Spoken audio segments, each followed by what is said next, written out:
Good morning. This is Anna Crowe with the Get Real podcast, where CEOs, CMOs, and communications experts and leaders share their real advice. It's 5 questions and we get under 9 minutes because we get to it real fast. So let's get to it. I'm so thrilled to have Brad on this morning. In a few sentences, could you please tell us who you are and what you do? Sure. Brad Shepard. I'm with Sugar House Investments here in Austin, Texas. My company is a co-syndicator of large commercial multifamily complexes, and I work with potential limited partners or prospective investors to invest alongside us with these opportunities. Fantastic. And like you said, you get to work with a lot of different people. And this podcast is all about creating authentic connections.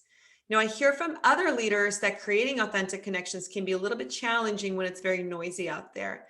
And I'm not sure if you agree, but it's been a bit noisy for quite a while. Sure. What's your take on that?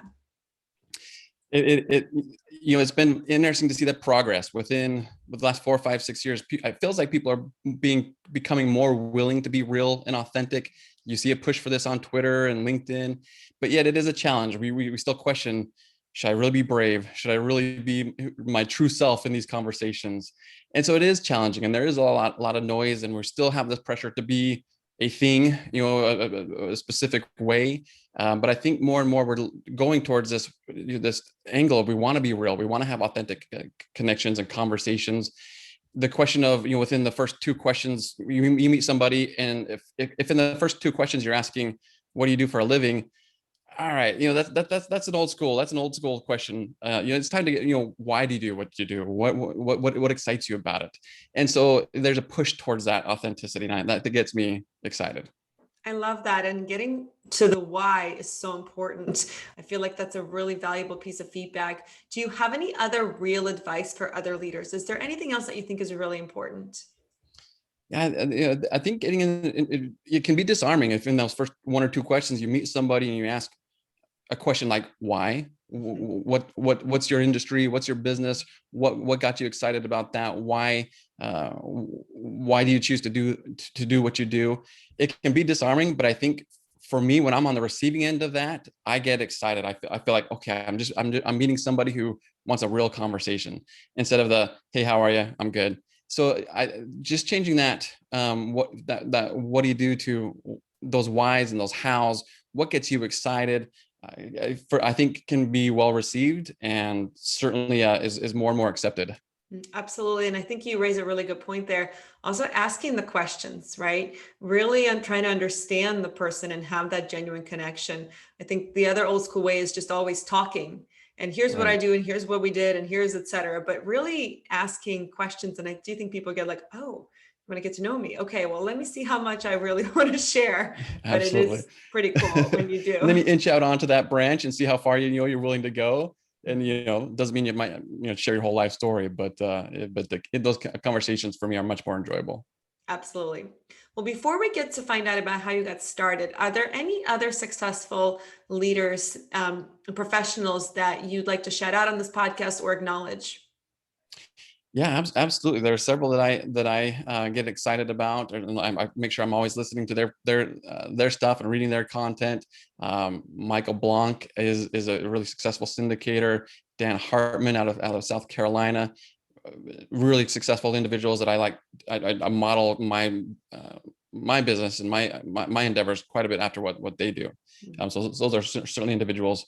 Hunter Thompson is another one that I think is just produce fantastic content and deliver fantastic results. That's great. Love that. All right. Well, you've had this amazing organization now, and you've had a pretty incredible career, but we always like to ask our podcast guests how they got started. So can you tell us about your first job? How far back do we want to go? Very first. My first job that wasn't me, I did the golf, selling golf balls on the golf course and selling chicken eggs to, my mom's piano teacher students, her piano students. I mean, wait, say again, chicken eggs to chicken eggs, piano students. Okay. That's the first for our podcast. Go on. Yeah. We grew up with a little bit of land. We had some chickens, a couple horses, nothing crazy, but just for fun. And then I had, the chickens were mine. And so I would sell these eggs to my mom's piano students when they came over.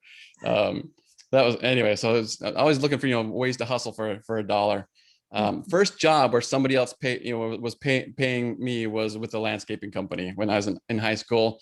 Knew a guy from my church who needed some help with his crew, and so I was working for him. And so that's back in the day. So I don't know how far back you want to go, but I actually worked for him for a couple of years, and then when he moved out of state, he had a job opportunity that took him somewhere else. My dad and I actually purchased that company from him, so got his equipment, took his client base, and within a year or so, we were mowing. We went to the commercial side, so we were mowing and taking care of almost every business on our little town's main street. Wow. So we would literally just drop off the equipment on one end of Main Street and just mow for the rest of the day, and everything else that goes along with that, up the street until the other end of Main Street. So clearly, it was a small town, but we had fun with that. That's awesome. What a great story. Thank you for sharing that. Well, Brent, how can Absolutely. people get a hold of you or learn more about your company, what you're up to?